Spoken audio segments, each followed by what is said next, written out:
Tá, então vamos seguir a nossa programação aqui, que vai ser a parte de login, de gerenciamento, já para a gente cercar o acesso ao equipamento de maneira segura. Vamos fazer com que somente pessoas autorizadas acessem o equipamento. Então, para isso, você precisa criar novos usuários. Aqui em System Users, por padrão eu vou ter o usuário admin, e a minha recomendação é que esse usuário seja removido, deletado. Igual você usar o usuário root em servidores. Não faz sentido. Então vamos criar aqui um, por exemplo, Leonardo.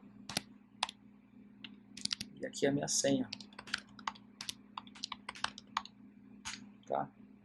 E aí, se você tem uma equipe, um time, o pessoal cria um usuário para cada um. Não faz isso aqui, ó, suporte. E aí você vai ter uma senha lá que vai ser compartilhada. Não faça isso. É igual usar admin. Ah, mas eu sou o dono do provedor, eu sou administrador da empresa, eu sou o admin. Não existe isso, gente. Boa prática em relação à segurança. Você precisa ter, para cada acesso, a identificação de quem acessou. Até para auditoria, certo? Para registros de eventos. Então, jamais você vai usar o usuário como suporte, admin, marketing, né? Não faça isso. A menos se for para uma coisa não compartilhada. Por exemplo, você vai fazer um acesso, você precisa criar um usuário para um sistema ou para uma automação. Ok, é um nome do cara, do serviço, na verdade, né? DUD, sei lá, backup, e-mail. Mas não compartilhe o usuário. Acho que você já pegou a ideia, né? Depois disso eu posso apagar o admin ou simplesmente tirar as permissões dele. Por falar em permissão, veja que cada usuário necessariamente precisa pertencer a um grupo. O grupo nada mais é do que um combinado de permissões. Por padrão, o MikroTik traz esses três grupos aqui. O full é que tem acesso completo, é o super usuário. Somente leitura, read, e write, ele tem menos permissões do que o full. O de leitura, ele tem algumas permissões que não me agradam. Por exemplo, apesar do login não permitir alteração de configuração, permite reiniciar o equipamento. Tá vendo aqui o reboot? Então não faz muito sentido isso para mim.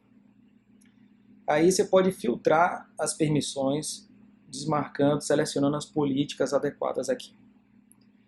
Para você estudar cada uma delas, eu vou mostrar depois para você como você lê no manual, todos os detalhes, como você navegar e descobrir qualquer caixinha, qualquer opção dessa lá no manual na Wiki.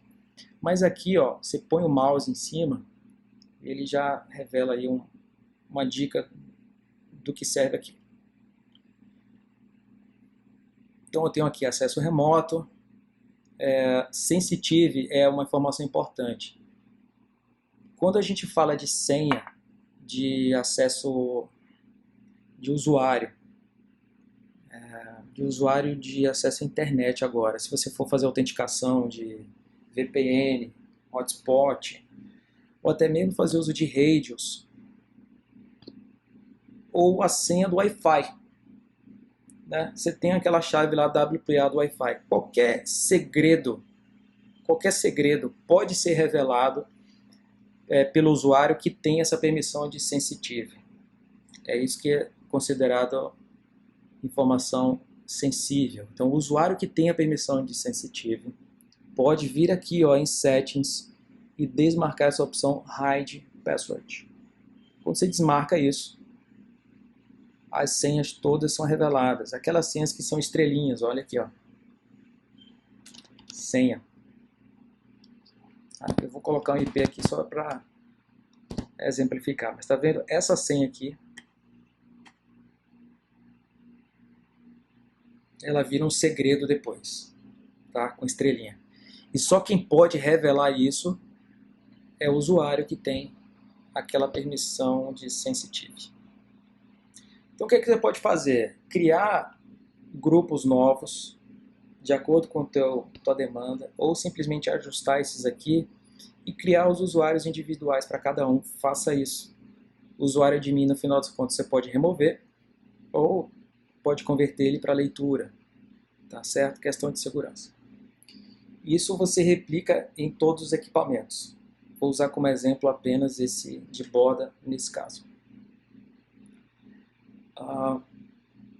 Agora, o roteador 2, ele tem algo ainda a ser feito, que é a questão do DNS. Lembra que eu falei que a gente precisa proteger através de firewall.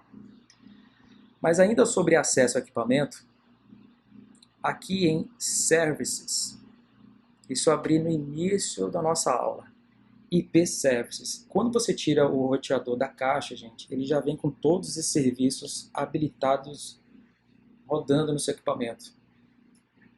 É claro que na configuração padrão, com certeza, quando ele está em branco, ele também vem habilitado. Só que na configuração padrão, o Firewall protege esses serviços. Então, se você não está usando isso, você desabilita esses recursos. Não vai usar Telnet, SSH, FTP, você pode desabilitar cada um deles. E o que você for usar, por exemplo, SSH, você tem duas opções aqui de proteção. Mudar a porta, se é um acesso que não é público, é só para você, para sua equipe, você bota uma porta qualquer, uma porta alta. Tá certo? Se possível, com 5 números, melhor. E, adicionalmente, né, eu posso gerar um filtro aqui. Ó. Isso aqui é uma ACL, que ele vai filtrar o IP de origem. Então, eu posso combinar as duas coisas. Vou dar um exemplo com o Telnet. Imagina que você tem uma aplicação que não tem como você mudar a porta do Telnet, tem que ser 23. Você pode colocar o IP aqui da aplicação, 92.168.100.150. É o único IP que precisa acessar. Ou uma faixa qualquer, 0/28. Ou mesmo combinar tudo isso, gente.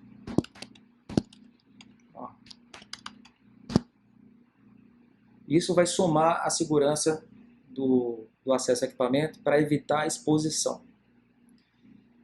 Acesso web, você pode desabilitar. Lembrando que ao desabilitar o acesso web aqui, isso que eu fiz, você já não tem mais aquele webfig para gerenciar o roteador. Tá certo? Em relação à descoberta, IP Neighbors.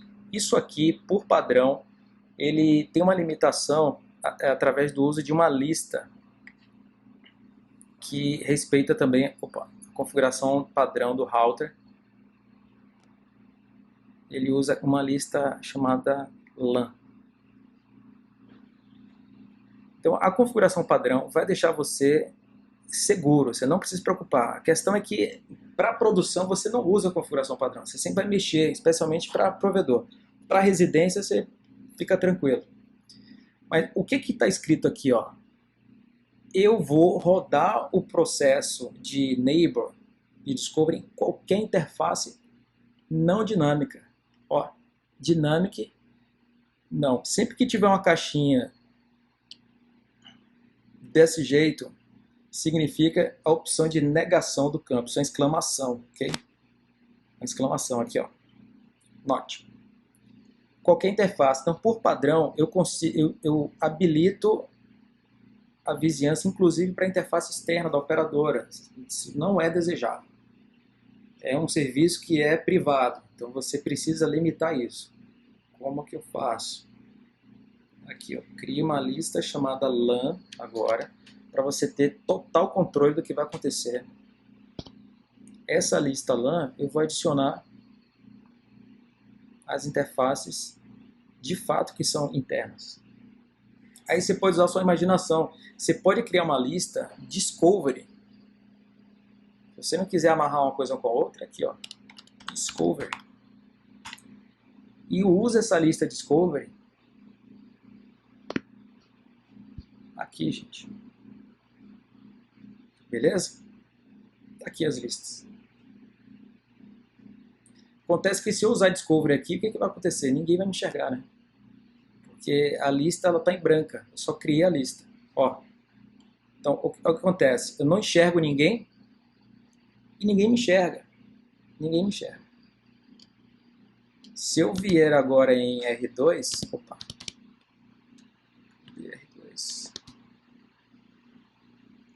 IP neighbors. Ó, isso aqui não existe mais, isso aqui é informação antiga, ó. Deixa eu desabilitar isso aqui.